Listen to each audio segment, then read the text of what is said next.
My name is Miah and I'm going to be performing The Ugly Duckling by Christian Andersen. On a farm long ago, a mama duck sat on her nest. How long must I wait for my babies to hatch? She said. At last the eggs began to crack. One by one, yellow ducklings stepped out of their shells. They shook their wings and said, "Quack, quack." "Look at all of you," said Mama Duck with joy. "You're all so cute." "Quack, quack," they said. Mama Duck said, "Come and line up. We will go down to the lake for your very first swim." She counted 1, 2, 3, 4, 5. "Oh dear," she said, "I'm supposed to have 6 ducklings." But one large egg was still in the nest. The big egg started to hatch. Out came a baby boy bird. But if one may say so, it was an odd-looking thing. This bird was much bigger than others. He was not yellow at all. He was dark gray from his head to his feet, and he walked with a funny wobble too. One of the yellow ducklings pointed. "What is that? He cannot be one of us." "I've never seen such an ugly duckling," said another. "How can you say such a thing?" said Mama Duck. "You're only 1 day old. Your brother hatched from the very same nest as you did. Now line up. We will go down to the lake for your very first swim." Yet the other ducklings quacked. "Ugly, ugly, ugly." The ugly duckling did not know why the other ducklings were yelling at him.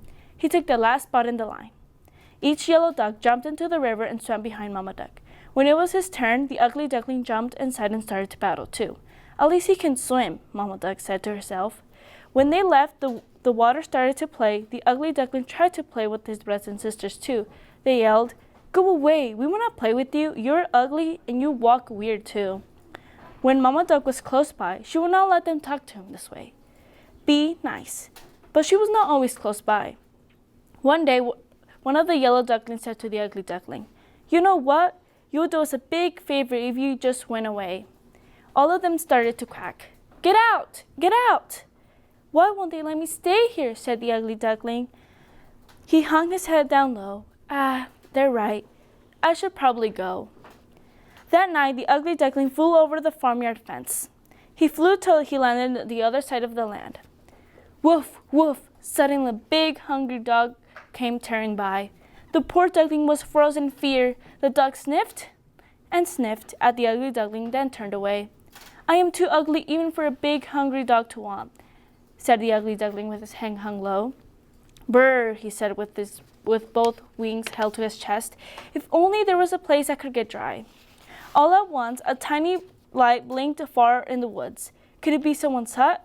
He flew to the door. "Quack!" he said the ugly duckling. The door of the hut creaked open. "What is all this noise?" said an old woman, looking right and left. Her eyes were not that good. Then she looked down. "Ah, look, it's a duck." She picked the ugly duckling and dropped him inside her hut.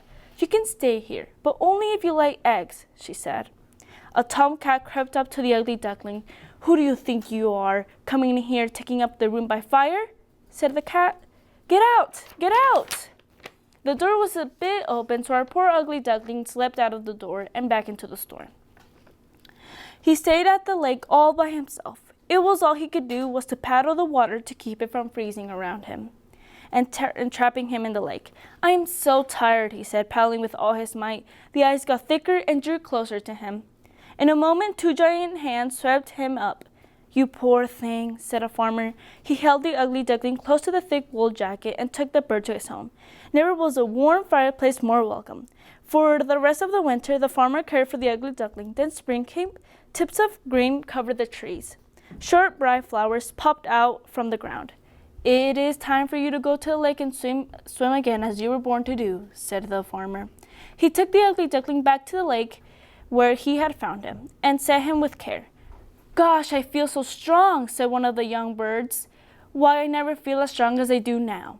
He heard a quiet splashing around birds behind him and turned around. A flock of beautiful birds landed behind him. "Don't worry," he said, holding out one wing. "I will go now. I will not make trouble for you." A big, fat tear rolled down his cheek. He turned to go away. When he opened his eyes, he saw a reflection in the water, one of those beautiful white birds. Why was it too close to him? He jumped back, and the reflection jumped back too. "What is this?" he said. He scratched his nose, his neck, and the reflection of the beautiful bird stretched his neck too. "Why are you going so soon?" said one of the beautiful birds. "Stay here with us," said another. "We'll be great friends." Then the bird who used to be the ugly duckling knew what had happened. He was no longer an ugly gray bird who wobbled when it walked. At the moment, one of the swans flapped their wings and shook up the sky. "Come with us," one called back. "Take the lead." So he flapped his wings as fast as he took place in front of the whole flock. All his new friends flapped their wings behind him. "Say," he said, gliding and dipping through the sky as he sped on, "who's an ugly duckling now? Surely not I." The end.